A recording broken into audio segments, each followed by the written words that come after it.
जैसे मैं ये जानना चाहता हूँ कि जैसे क्वेश्चन पुटअप होता है कि in your team having 5 people, तो 5 people are fully perfect, so how to your team motivate? नहीं, आप please repeat your question. Sir, अगर मतलब जैसे एचआर क्वेश्चन पूछता है कि आपकी टीम में 5 पर्सन है और वो पूरे परफेक्ट हैं, हर चीज में सेल भी उनकी अच्छी चल रही है हम्म। और वो पूरे परफेक्ट है, उनका मतलब क्या बोलते हैं उसका एडमिन वर्क भी अच्छा है, तो आप हम्म। अपनी टीम को मोटिवेट कैसे करोगे एज एबीएम? अगर आपकी टीम के अंदर सारे परफेक्ट बंदे, पहली बात तो ऐसा होगा ही नहीं। ठीक है। अगर ऐसा होगा तो इसका मतलब कि मेरा वर्क बहुत अच्छा है। अगर ऐसा मेरे नहीं नहीं टीम के सर, अंदर एक्चुअली केस हम्म। केस स्टडी मिलती है, हाँ, क्योंकि आई मेरा सर अंडरस्टैंड। मतलब अभी। आई अंडरस्टैंड कि ये यस केस सर। स्टडी है, प्रैक्टिकली पॉसिबल नहीं है। ये केस स्टडी है। Yes sir. उसी यस। का रिप्लाई मैं आपको बता रहा हूं कि कभी अगर ऐसा होता है कि मेरे अंडर के अंदर सारे मेडिकल रिप्रेजेंटेटिव परफेक्ट हैं, तो मैं क्या करूंगा, उन मेडिकल रिप्रेजेंटेटिव को मोटिवेट किस तरीके से करूंगा, यही जानना चाहते हो ना आप। तो उसको मोटिवेट करने का बहुत ही सिंपल तरीका है। एक मैनेजर या एक सीनियर की सबसे प्राइम रिस्पॉन्सिबिलिटी होती है कि उसके अंडर में जो भी टीम वर्क कर रही है, वो टीम आगे जाए, वो टीम ग्रो करे। तो वहां पे क्या करेंगे, वो जिस लेवल पे है उस लेवल पे तो वो अच्छे हैं, फिर मैं उनको नेक्स्ट लेवल पे वहीं पे ट्रेनिंग देना शुरू कर दूंगा, जिससे उनके अंदर एक मोटिवेशन आएगा आगे जाने के लिए। हर कोई पर्सन, जितने भी पर्सनालिटी काम करते हैं, सब कोई चाहता है लाइफ में मैं आगे बढ़ूं, आगे की तरफ जाऊं। तो अभी वो अपने मेडिकल रैप लेवल पे परफेक्ट है, ओके है, बट वो एज ए मैनेजर नहीं है, तो मैं उनको एज ए मैनेजर ट्रीट करना शुरू कर दूंगा। उनको मैं मैनेजरियल स्किल सिखाऊंगा, ताकि वो अपने फ्यूचर के बारे में बहुत अच्छी तरीके से डिजाइन कर सके, प्रिपेयर कर सके, और फ्यूचर के लिए रेडी हो चुके। और जिस भी कंपनी के अंदर मैं काम कर रहा हूं, उस कंपनी के अंदर कंपनी इंटरनल प्रमोशन में, कंपनी को बाहर से प्रोडक्ट लाने की जरूरत नहीं है। इंटरनल ही मैं ऐसा प्रोडक्ट की प्रिपेयर करके कंपनी को दूंगा कि बाहर से लाने की बिल्कुल भी जरूरत नहीं पड़ेगा, रेडी करके प्रोडक्ट दूंगा, बना के मैनेजर मैं वहीं पे दे दूंगा। तो इस तरह से क्या होगा, आपकी टीम भी रेडी होगी। आप दो काम करोगे, एक तो आप टीम रेडी करोगे, उनका फ्यूचर सिक्योर करोगे, जिसकी वजह से वो मोटिवेट होंगे। सेकंड तरीका है, आप अपने कंपनी को बेनिफिट पहुंचाओगे, क्योंकि एक अच्छा मैनेजर आप क्रिएट करके दे रहे हो, एक अच्छा मैनेजर दे रहे हो। आज के टाइम पे क्या होता है, एक अच्छा मैनेजर मिलना बहुत ही मुश्किल होता है, क्योंकि कंपनी के अंदर उसने खुद ही काम किया है, तो कंपनी के सारे सिस्टम मालूम है। इंटरनल प्रमोशन हमेशा ही बेनिफिशियल होता है, क्योंकि सारे सिस्टम से वो अवेयर होता है। जैसे ही प्रमोट होता है, अगर उसकी प्रॉपर ट्रेनिंग हुई है, तो आते ही वेल स्टेब्लिश मैनेजर की तरह वो फंक्शन करना स्टार्ट कर देगा। ठीक है नवीन। सर, एक और क्वेश्चन है, जैसे वो पूछते हैं कि भाई अगर आपकी टीम में 5 पर्सन है और उसमें हम्म। से दो मतलब तीन अच्छा परफॉर्म कर रहे हैं, बट एक हाँ। लड़का है जो बहुत ही ज्यादा वीक है, बहुत लो हम्म। भी मारता है, हाँ, हाँ। तो उस कंडीशन में मतलब क्या असर होना चाहिए? देखिए, टीम के अंदर कभी भी एज ए मैनेजर, अगर मेरे टीम के अंदर कोई भी मेडिकल रिप्रेजेंटेटिव परफॉर्म नहीं कर रहा है, गो विद द बेसिक्स।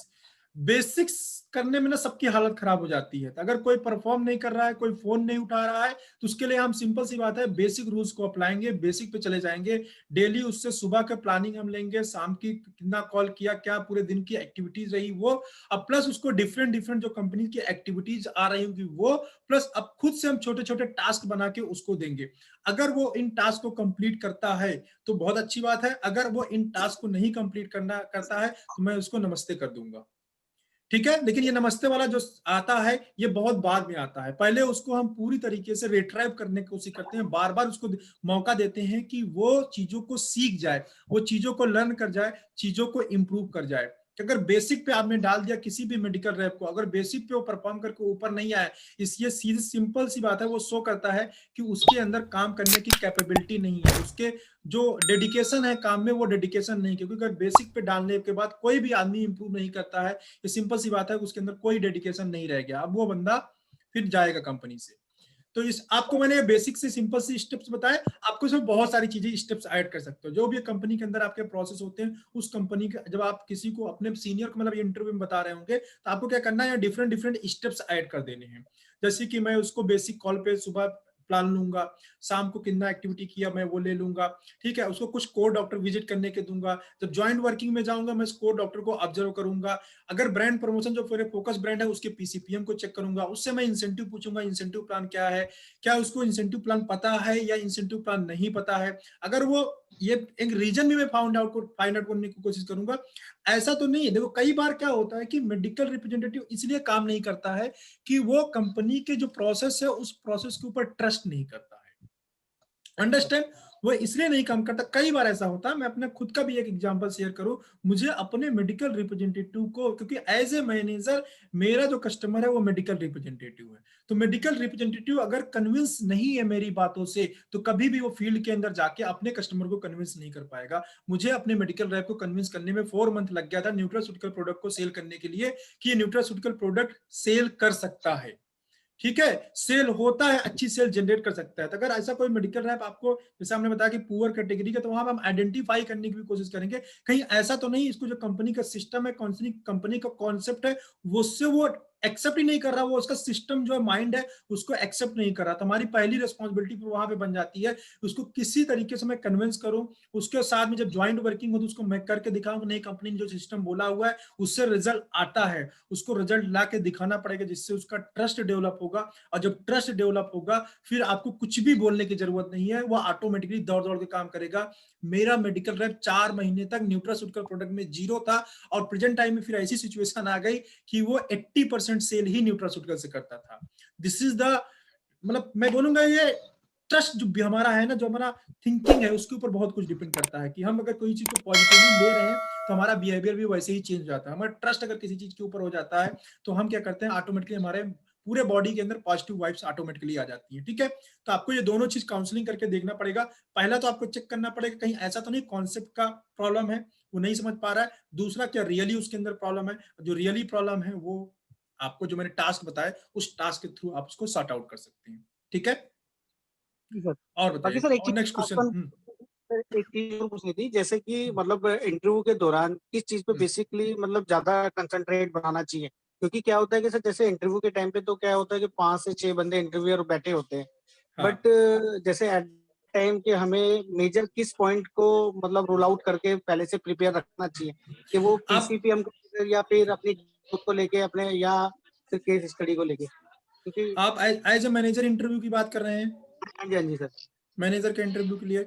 देखिए एज ए मैनेजर, देखिए मैनेजर की जो रिस्पॉन्सिबिलिटी है वो है मेडिकल रिप्रेजेंटेटिव को प्रॉब्लम को सॉल्व करना, ठीक है, this is the prime responsibility.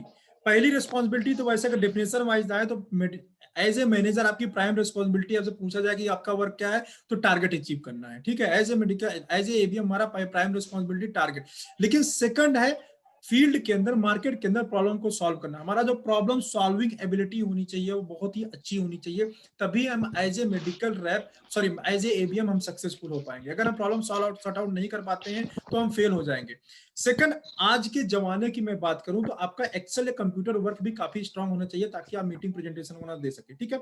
आपने बात की इंटरव्यू में, इंटरव्यू में मैनेजर को जो ज्यादातर इंटरव्यू होता है उसके अंदर केस स्टडी, जैसे आपने अभी 2 केस स्टडी मेरे साथ शेयर किया, ऐसे ही डिफरेंट डिफरेंट केस स्टडी ही पूछी जाती है। 80% जो क्वेश्चन होता है वो how to handle the situation का क्वेश्चन होता है।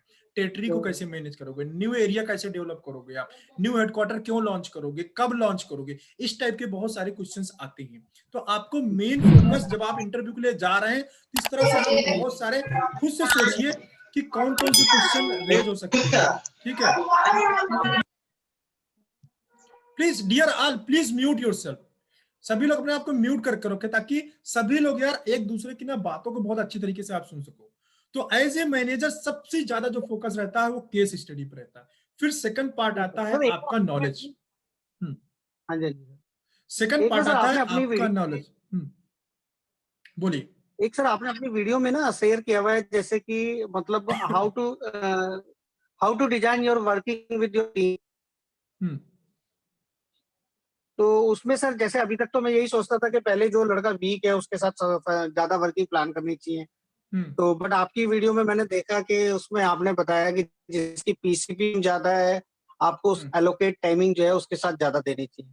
तो थोड़ा सा उसको सर डिस्क्राइब करेंगे कि कैसे उसको कन्विंस कर सकते हैं एट देखिए, दैट टाइम। ये ऐसा कोई फिक्स रूल नहीं है, ये तो हमें सिचुएशन के हिसाब से देख के समझना होता है कि मुझे किसके टाइम, अभी जिसके साथ हाई पीसीपीएम है लेकिन वो कैंडिडेट मेरा मोटिवेटेड है तो मैं उसके पास टाइम स्पेंड नहीं करूंगा।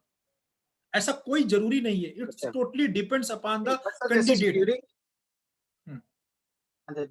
बट सर जैसे ड्यूरिंग इंटरव्यू एक क्वेश्चन पुट अप होता है कि जब आप मैनेजर बनते हैं तो आप अपने मैनेजर की वर्किंग को कैसे प्लान करेंगे 5 बंदों की टीम में, तो उस टाइम पे क्या आंसर मतलब देना सही रहेगा, सुटेबल आंसर क्या रहेगा?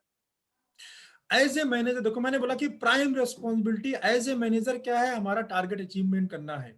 तो अगर मैं एज ए मैनेजर प्रमोट होऊंगा, सबसे पहले मैं देखूंगा मेरा बिजनेस कहाँ पे ज्यादा आ रहा है, उसमें कहीं कोई प्रॉब्लम तो नहीं है। सबसे पहले उनमें कस्टमर से मिलूंगा जो हमें ज्यादा बिजनेस देते हैं, ताकि ऐसा ना हो कि मैं नया नया आया और मेडिकल रिप्रेजेंटेटिव इधर छोड़ के चला गया तो बिजनेस सटाक से बिल्कुल नीचे चला जाए, ऐसा नहीं होना चाहिए। तो सबसे पहले मेरी प्राइम रिस्पॉन्सिबिलिटी है उन बड़े हेडक्वार्टर्स को कवर करना जहां पे मेजर चंक आ रहा है बिजनेस से, और उन डॉक्टर्स को जानना कि जो हमारे मेजर कंट्रीब्यूशन कर रहे हैं मेरे सेल के अंदर।